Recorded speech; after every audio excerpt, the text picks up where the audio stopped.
BingX, a trusted global crypto exchange. Trade spot, futures, or copy top traders easily. Sign up via the link or referral code to get 30 USDT instantly, plus up to 1,500 USDT in bonuses for verification, deposit, and trading.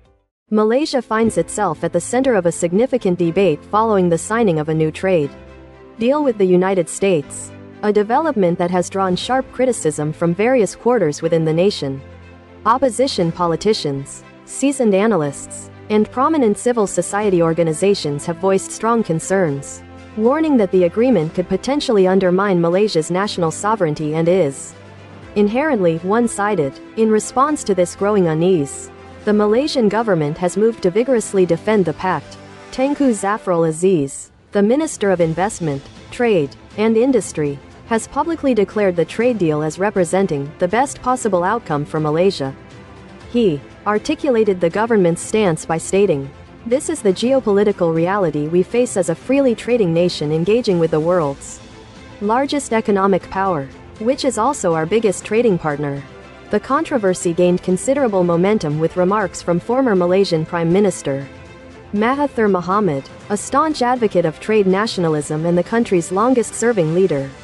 Mahathir articulated his deep reservations, suggesting that certain provisions within the agreement effectively amounted to handing over the nation's independence. He elaborated on his concerns, outlining specific points of contention such as the commitment to purchase American airplanes, gas, and machinery, adherence to U.S. digital regulations, granting the U.S. preferential access to Malaysia's rare mineral resources, opening the Malaysian market on terms dictated by the U.S., and accepting conditions that restrict Malaysia's freedom to conduct business with other nations.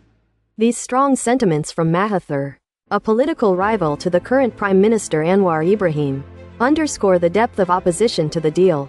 The agreement, officially inked during Donald Trump's recent visit to Kuala Lumpur, outlines specific terms that include Malaysia's commitment to reduce or eliminate tariffs on a selection of American goods. In return, the United States has pledged to maintain tariffs on Malaysian products at 19%, with the notable exception of a list of designated items that will benefit from reciprocal 0% tariff rates. The Malaysian government has been eager to present this agreement as a significant triumph, anticipating it will catalyze higher levels of investment and broaden trade horizons with the United States. However, much of the public discourse has been dominated by an article published by the White House concerning the deal, which stipulates that Malaysia is obligated to align itself with U.S. policies on economic restrictions or sanctions imposed against any third country.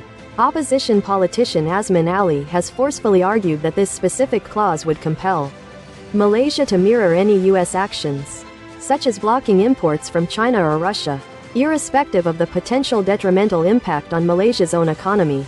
Ali, a former Minister of International Trade and Industry himself, expressed that such a provision would force Malaysia to invariably take sides in international disputes and critically damage the neutrality that has long been our strength.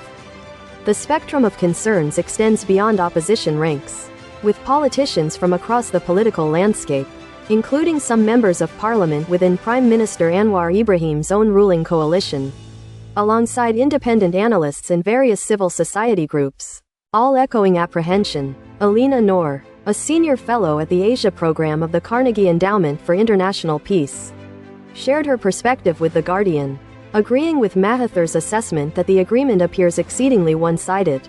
However, she diverged on the point of constitutional violation, suggesting that while the deal necessitates greater diligence from Malaysia to avoid entanglement in the restrictive policies of other nations, it does not necessarily breach constitutional provisions. Noor cautioned that Malaysia must remain diligent about not sleepwalking into long-term strategic alignment against its own interests. Adding to the chorus of concern, Malaysia's Centre to Combat Corruption and Cronyism, C4 Centre, issued a statement highlighting that the bilateral agreement carries the risk of circumventing established procurement laws and placing investments beyond necessary oversight.